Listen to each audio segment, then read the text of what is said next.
पण एक्झिमा जो आपण म्हणतो म्हणजे मी 1-2 असे बघितले होते केसेस, की कोविडनंतर विशेषतः आणि व्हॅक्सिननंतर प्रचंड खाज सुटायची, असे मोठे-मोठे लाल ददोडे यायचे आणि कितीही काहीही केलं तरी ते जायचेच नाहीत आणि असं बरेच आठवडे ट्रीटमेंट म्हणजे लोकल ॲप्लिकेशन्स करून झालं. तर तू अशा काही केसेस बघितल्या आहेत का? म्हणजे कोविड विशेषतः कोविड व्हॅक्सिननंतर किंवा कोविडनंतर? त्याला आपण या सायंटिफिक टर्ममध्ये अर्टिकेरा म्हणतो किंवा हाईव्ज. हाईव्स. हाईव्ज किंवा आपण लेप अँड लय टर्ममध्ये पित्त म्हणतो. आता पित्त म्हणजे एक असते की पोटातलं पित्त असते ज्याने जळजळ होते. दुसरं म्हणजे बॉडीवरचं स्किनवरचं पित्त म्हणजे हाईव्ज. म्हणजे आता एक तुला काही किडा चावला तर काय होतं, एक असं लाल लाल वर येतं आणि स्वेलिंग आणि ते होतं. थोड्या वेळाने निघून जातं. तर हे जे हाईव्ज असतात ते ट्रान्झियंट असतात, तिथेच राहत नाहीत, तिथून जातात दुसरीकडे येतात, पण 24 तासाच्या आत जातात आणि नव्या ठिकाणी येतात आणि ही सायकल चालू राहते. तर हे जे अर्टिकेरा तू म्हणतेस व्हॅक्सिनमुळे, तर ते एक नोन कॉज आहे. म्हणजे व्हॅक्सिनेशन नॉट ओन्ली कोविडचे पण कुठलंही व्हॅक्सिनेशन घेतलं तर साईड इफेक्ट एक प्रकारे हाईव्ज होतात. पण कॉमनली आपण बघतो की मुलांना पण हे फार पित्त आजकाल खूप प्रमाणात दिसते. तर ते का दिसते त्याच्यामागे आपण बघतो की आपण हे पॅक्ड फूड्स खातो. त्याच्यामध्ये आर्टिफिशियल फ्लेवर्स असतात, प्रिझर्वेटिव्ज असतात. बनाना चिप्स घ्या किंवा पोटॅटो वेफर्स घ्या, फार टेस्टी असतात पॅक्डमधले. पण तुम्ही त्याच्याचे कंटेंट्स वाचले तर ते काय लिहितात, artificial flavours, nature identical substances, हे सगळे केमिकल्स असतात. आणि नंतर आजकाल आपण बघतो की ज्याच्यामध्ये चायनीज फूड ज्याच्यामध्ये खूप रंग असतो, लाल मोनोसोडियम ग्लुटामेट असते. तर ह्या सगळ्या गोष्टींचा ॲलर्जन्स बॉडीत जाते आणि हे पित्त करतं. सँडविचेस खातो, कदाचित त्याच्यामध्ये तो सॉस घातलेला असतो माहिती आहे, तो प्युअर टोमॅटोचा असला तर काही हरकत नाही, पण त्यात थोडा रंग असतो. ते शेवटी पेट्रोलियम प्रॉडक्ट्स असतात. कुठलंही घ्या, रंग एन्हान्स करायला थोडासा एक्सटर्नल. आता FDA अप्रूव्ड रंग असले तर ठीक आहेत, पण नॉन FDA अप्रूव्ड असले तर चान्सेस आहेत की ॲलर्जी होऊ शकते. तर त्याची ॲलर्जी होते मुलांना आणि ते मुलं रेझिस्ट करू शकत नाही, वेफर्स खातात. मग आई-बाबा म्हणतात, आम्ही काय करणार? मग अशा वेळेला जरा आपल्याला असं वाटतं की घरातले पदार्थ त्यांना करून दिले आणि ॲलर्जी बंद झाली तर the child is happy, parents happy. Once in a week द्या आणि बघा ॲलर्जी होते का? झाली तर मुलाला कळते ॲलर्जी झाली, आपण हे खायचं नाही. तसंच शेंगदाण्याची ॲलर्जी खूप कॉमन असते, पीनट्स. आणि कधी-कधी ग्लुटेन सेन्सिटिव्हिटी, सॉय, एग, अंडं. मग नॉनव्हेजमध्ये शेलफिश असते, प्रॉन्स. ते तर बऱ्याच जणांना ॲलर्जी असते. तर आपण हे जे पदार्थ खातो, त्यातून कधीही कोणालाही केव्हाही ॲलर्जी होऊ शकते. इंजेक्शन्स घेतो, त्याची ॲलर्जी होऊ शकते. पण एक आहे की आपण ॲलर्जीचं कारण फाइंड आउट केलं आणि तो पदार्थ एलिमिनेट केला, तर आपलं पित्त कंट्रोलमध्ये येते. कधी-कधी कारणच मिळत नाही, मग काय करावं? पण तू सगळं हे असं शोधलं. ते ॲलर्जी टेस्टिंग हां. करतात ना हल्ली आणि ब्लड टेस्ट पण करून हो. बऱ्याच गोष्टींची ॲलर्जी शोधून येस, येस, काढतात ना, येस. पण is it absolutely right. Useful? तर आता असं आहे की तुम्ही ॲलर्जी टेस्टिंग करायला गेलात ना, तर एक 200 ते 300 ॲलर्जन्सची टेस्टिंग होते आणि मग पेशंट्स आमच्याकडे तो रिपोर्ट घेऊन येतो. ह्याची ॲलर्जी, ह्याची ॲलर्जी, ह्याची ॲलर्जी. आता मग ते म्हणतात, आम्ही खाऊ काय? मग ह्याच्यामध्ये असं आहे 2 गोष्टी. ॲलर्जी टेस्टिंग आणि फूड चॅलेंज टेस्ट म्हणतात. फूड चॅलेंज टेस्ट म्हणजे कसं आहे की ओके, आता तुला सांगितलं की तुला अ, ह्या पदार्थाची ॲलर्जी रिपोर्टमध्ये आलेली आहे. तर आम्ही काय करतो, त्यांना सांगतो, ठीक आहे ॲलर्जी आहे, तो तुम्ही खा. ॲलर्जी येते का बघा. आली तर तो बरोबर आहे. नाही आली तर यू कॅन कंटिन्यू ईटिंग. कारण लॅबोरेटरी टेस्टिंगमधलं पॉझिटिव्हिटी आणि आपल्या बॉडीमधलं रिॲक्शन इज डिफरंट. आणि मग काहीच खायचं नाही कसं, मग जगायचं कसं? तर that is called food challenge test. That is 100% sure की फूड चॅलेंज द्या. तुम्हाला अंड्याची ॲलर्जी वाटते, अंडं थोडे दिवस बंद करा, बघा पित्त येते का? नाही आलं? गुड. फूड देऊन बघा, अंडं देऊन बघा, ॲलर्जी आली, यू आर 100% शुअर की ती ॲलर्जी फूडची आहे. तसंच पीनट्स. तर असं पण फूड चॅलेंज ज्याला म्हणतो ना, अलॉंग विथ द रिपोर्ट, हे 2 कंबाईन केले तर त्याचा इफेक्ट आपण. पण नाहीतर नुसता रिपोर्ट घेऊन आला आणि सांगले ह्या 300 मधले माझे 150 ॲलर्जन्स आहेत, काही नाही करू शकत. ते रॉंग आहे. म्हणजे मी किती किती गोष्टी अवॉइड करणार नाही का?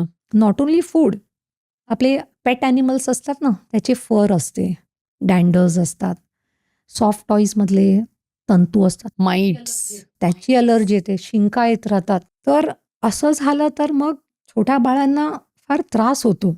परफ्युम्स आपण स्प्रे करतो, शिंका येतात.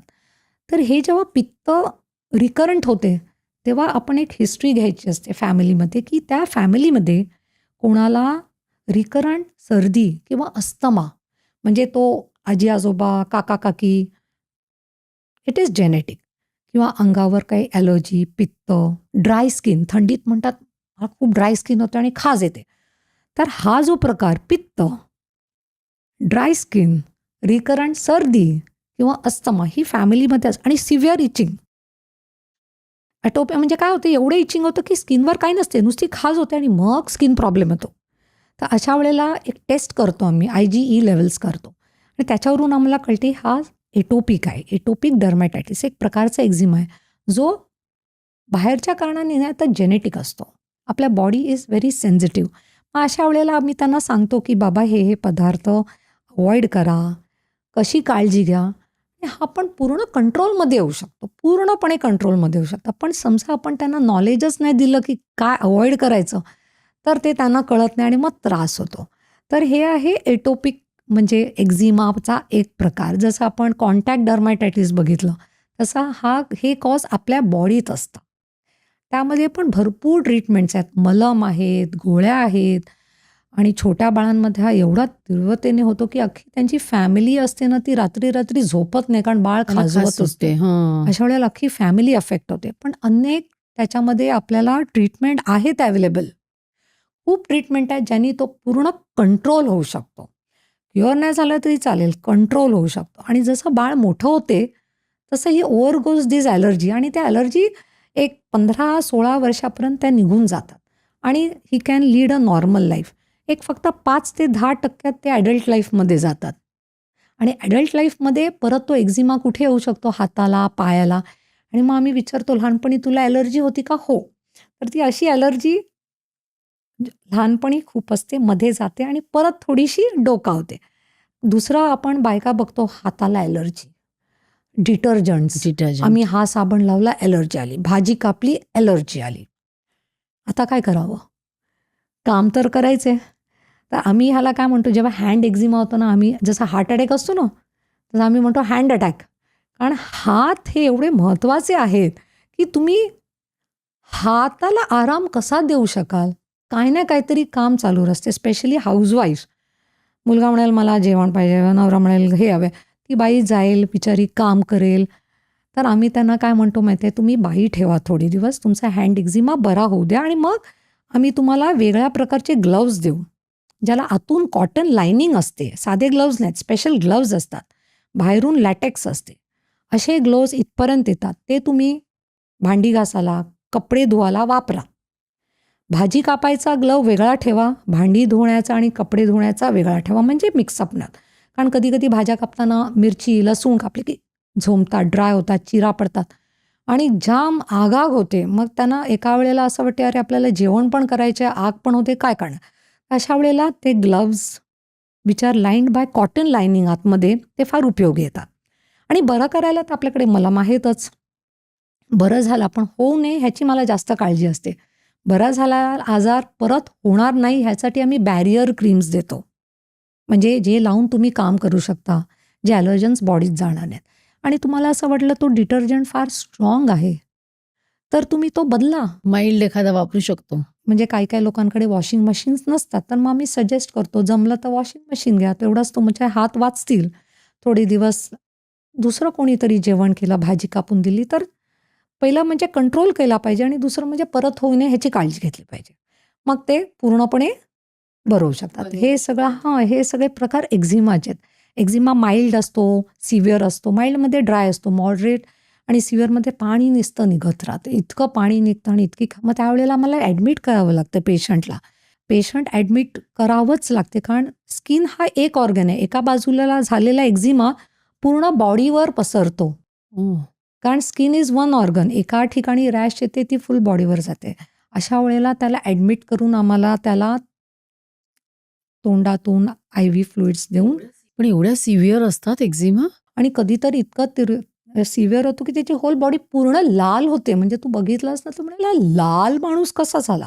आणि ती खाज इतकी होते की तू पूर्ण बॉडी इन्फ्लेम होते त्याची. लाल, खाज, खुजली, पाणी, हैराण. त्याच्यामध्ये त्याचं टेम्परेचर वर फ्लक्च्युएट होते, बॅरियर क्रीम आणि मग ॲडमिट. म्हणजे असे काय इंडिकेशन्स आहेत स्किनचे की जे आम्हाला ॲडमिट केल्याशिवाय बरे नाही करता येत. ॲडमिट केले की ते नीट होतात, बरे ही होतात. क्लिप शेवटपर्यंत बघितल्याबद्दल खूप खूप धन्यवाद. संपूर्ण एपिसोड बघण्यासाठी खाली दिलेल्या लिंकवर क्लिक करा आणि सर्व काही चॅनलला सबस्क्राईब करायला विसरू नका.